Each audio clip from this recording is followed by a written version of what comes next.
The first quarters of 2016 made that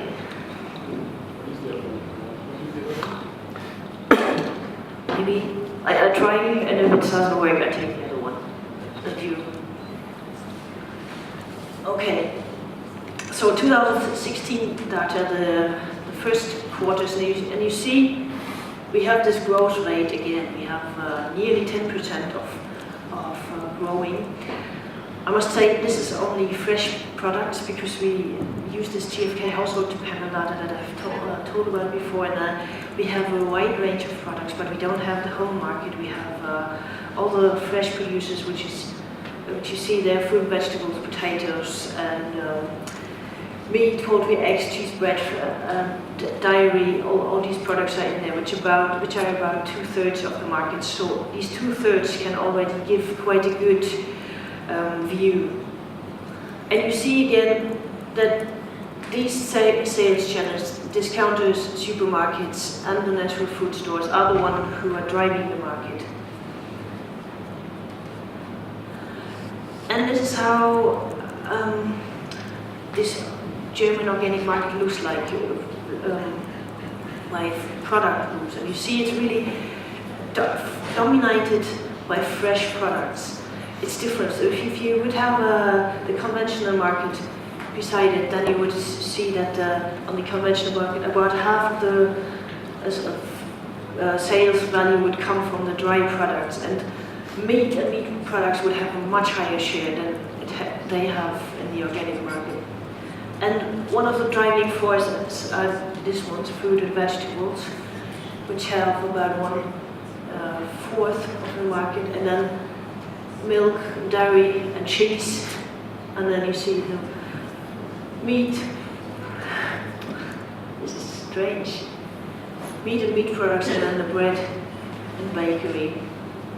And this is what the other things, what I call dry products, are everything coming from cereals and everything, every packed food having an EA and code, where we don't have this detailed data of. So it's also juices, it's also called dry products, but it's everything what is missing there. And these are the shares of those products. And you see there are some products that have really high shares. The blue thing is always in volume, and the orange in value. So you see that already 11% of all the eggs in Germany are organic, and they make about 20% of the sales value of it.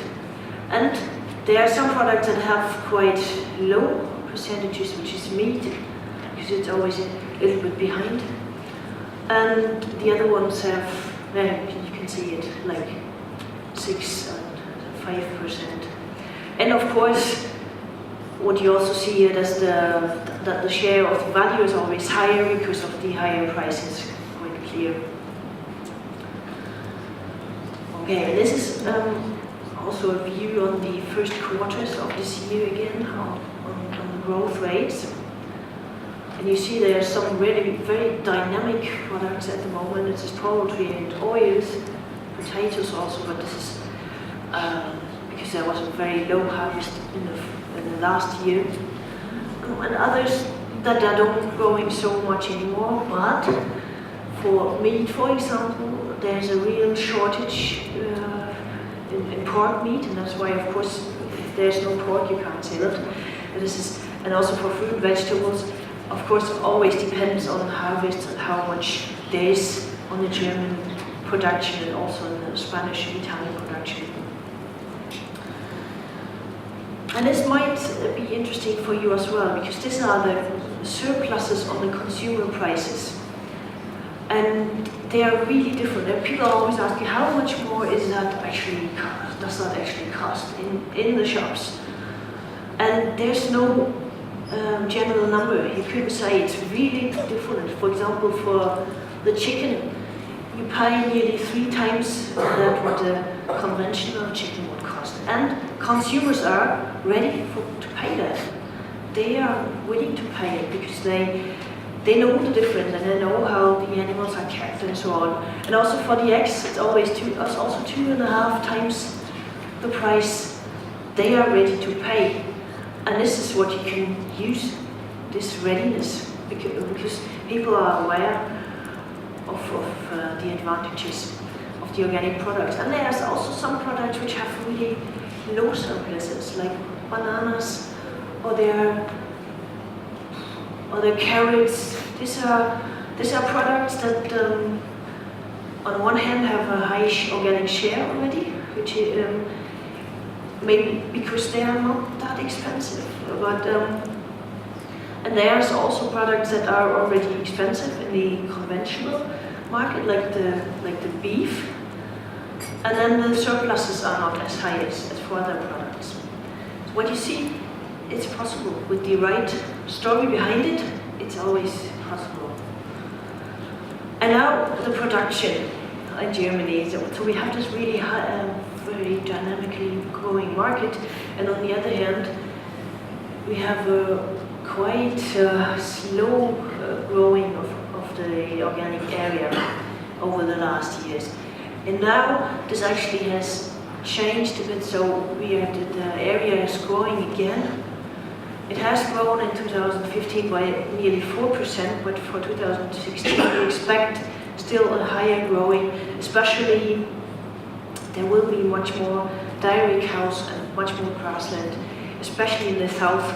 So there will be more area coming, but not so much for all those products that we need. So there will be, of course, we need more milk and dairy products. Yes, this will be, yeah, this demand can be fulfilled then much more from our production. But there's not so much new cropland and not so much new fruit and vegetables and all those things that we actually would also need. So this is our land use. This looks very similar to the whole European land use actually.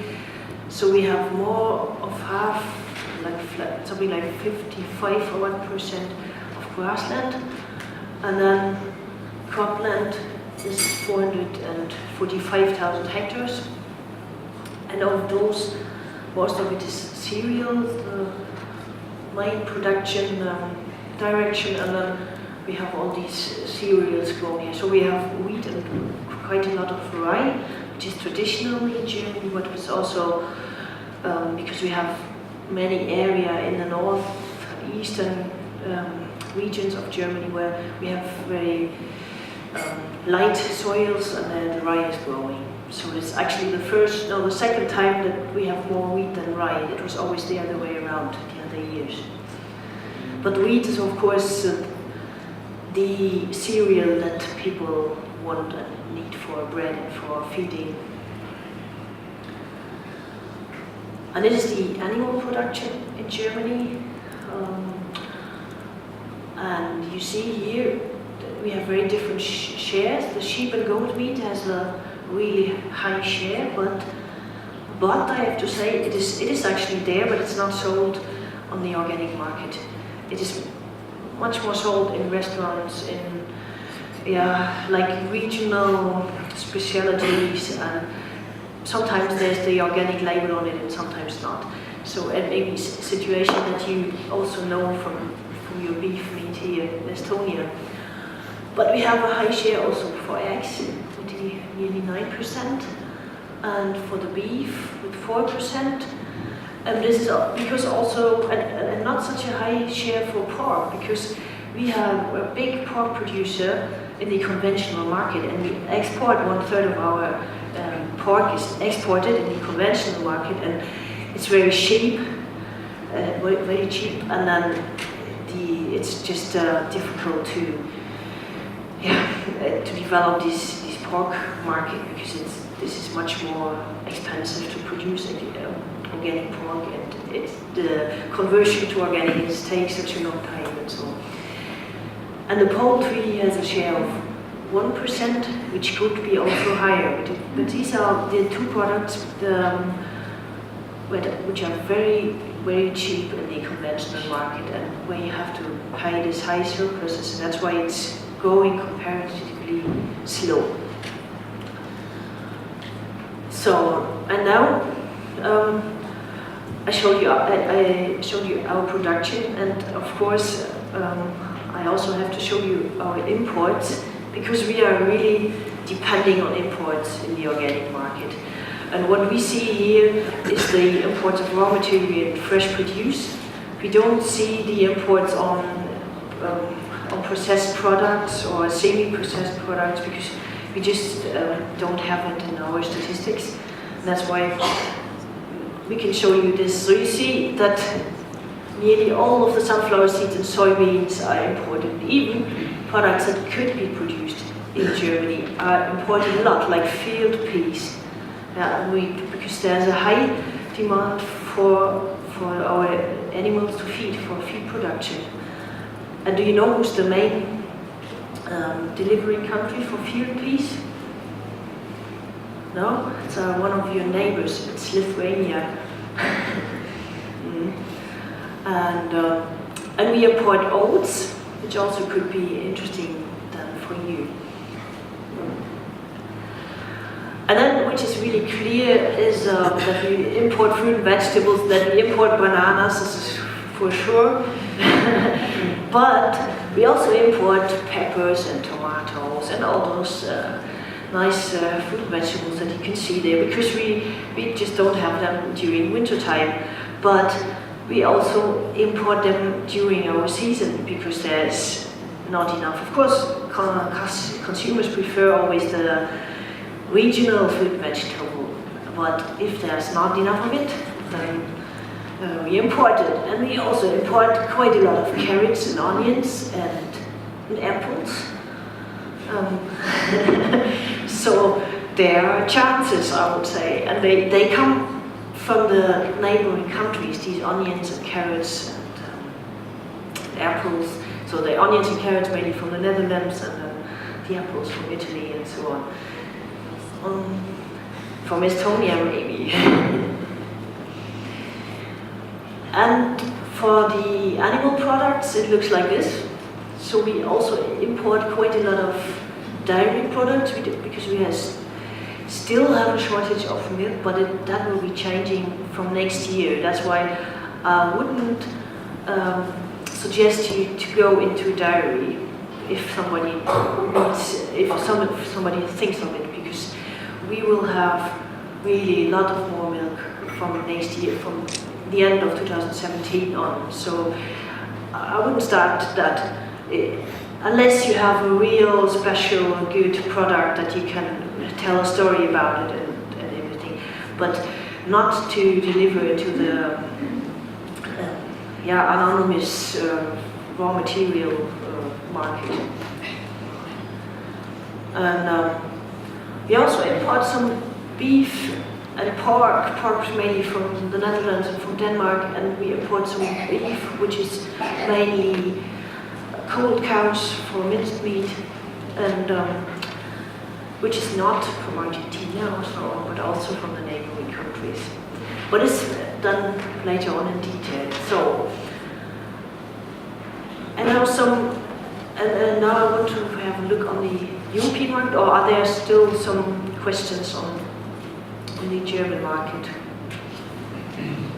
No. Okay, this is data from 2014 still, because the collation has not been finished yet from the 2015 data. And that's why there's another data here. But you see, of course, as you know, Germany is the biggest market in Europe, but it's not the biggest market if you look at the euro per person. If the spending per person, there we have really markets with much higher shares, which is Switzerland, in Denmark, and these two countries are actually the leaders if you look at the share of organic food. So Germany has 5%, and these have 8% and 7%, so quite a higher level. And here you see that the markets grow, but area also grew, but not in that extent like the market. So we have European-wise looked at the same picture actually. Then we have a much higher growing market than the production is rising. And we have also a similar picture looking at these grassland and cropland, and that more than half of the area is grassland, and then we have some cropland. And we have, because there are so many southern European countries in Europe, we have a much higher share of the permanent crops, of all the fruits and nuts and olives and so on.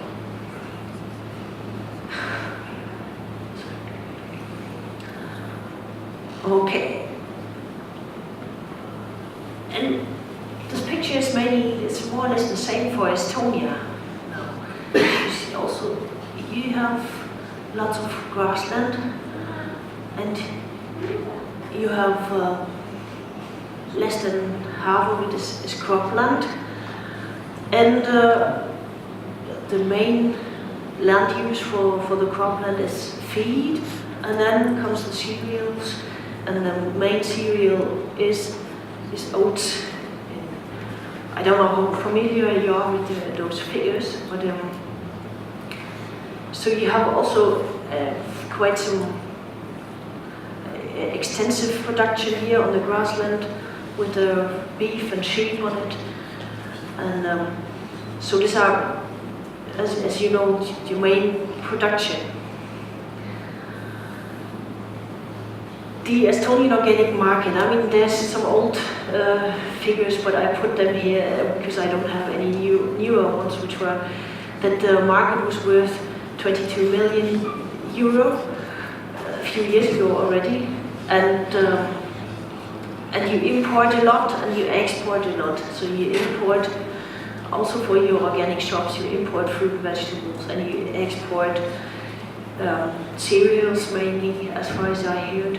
Can I tell this figure? So Mette just told me that you export 50 million euro, so and half of it was cereals. And there's of course quite a lot of other products that are exported, but also the dominated product that's exported is cereals at the moment. What I would suggest you is, first, what you probably already do is develop your internal market. Look at the internal market first. Look what can be sold here, and look at use these major trends that I've written down here. Use that people want regional food, use that they want fair food, fair produced food, and use that they want seasonal food.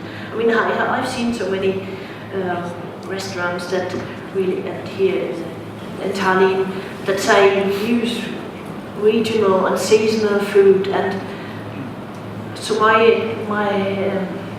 impression is that people want that, and people also give money for it if they have here fruit from here.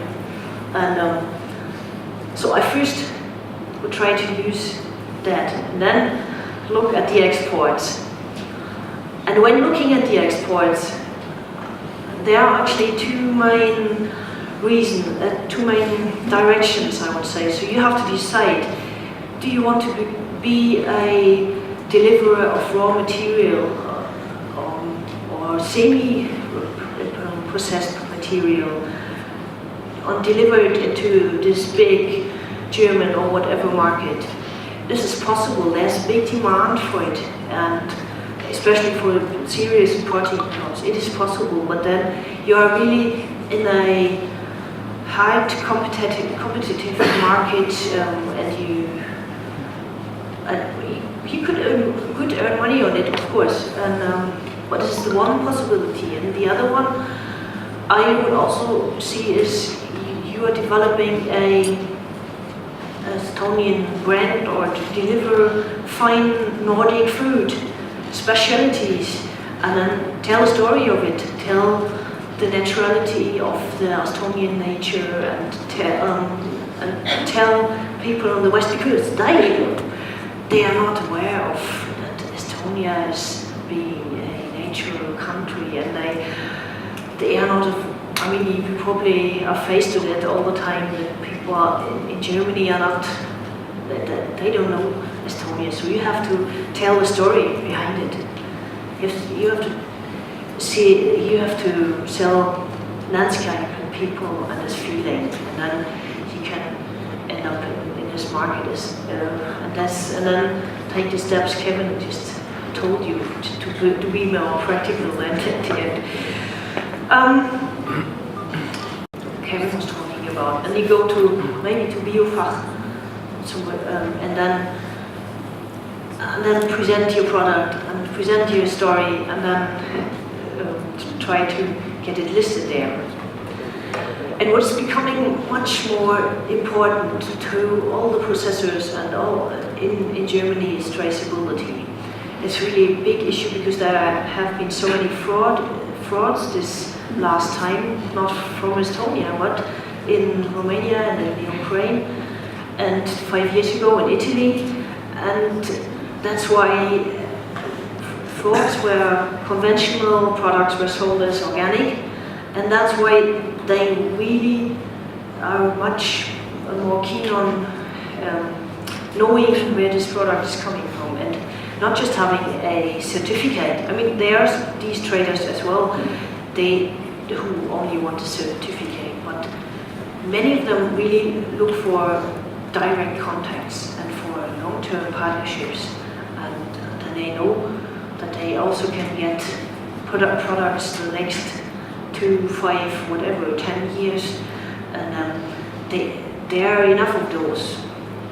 And I would really just for your own planning also suggest you to look for those, and you can have longer contracts for, I would say, 10, 5 years, and not only sell everything on the spot market. I mean, this can be good sometimes, but the next year you really make losses on it, and that's probably what you also don't want.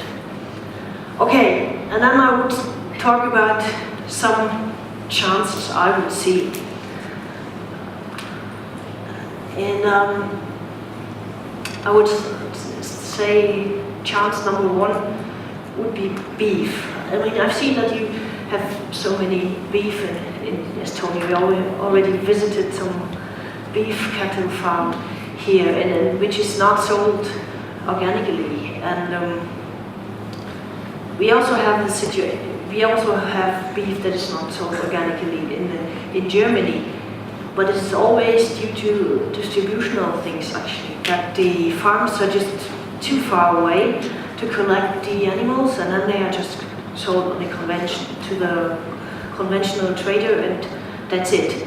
And here, if you cooperate and if you work with your neighboring farm, and then you can organize yourself together and then have a certain number of animals that can be sold together, then it would be worthwhile. And you can think of not maybe selling meat cuts and not the whole or the half of the animal.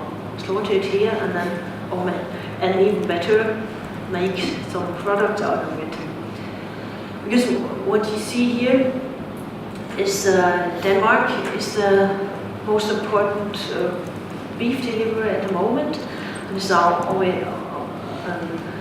old cows that are sold to Germany because there's a really high demand on minced meat in Germany. It's the main product actually on the meat market because it's cheap.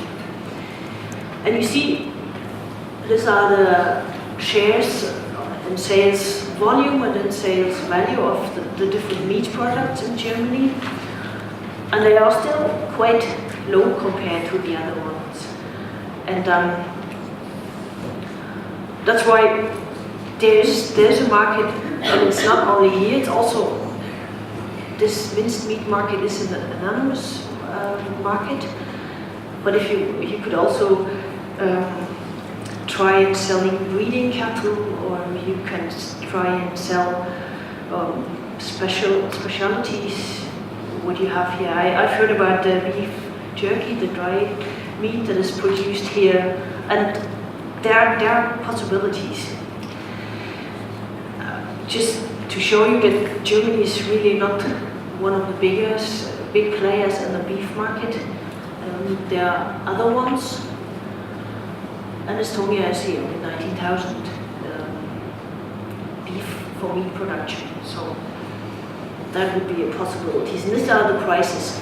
I mean, this is of course difficult to export live animals to Germany because of the transport costs, but just to give you an orientation, and you see that you get for the organic young bulls and heifers and oxes now about €4.40, €4.50, so it's not too bad. And also the cows get much higher prices because they are also asked for the minced meat.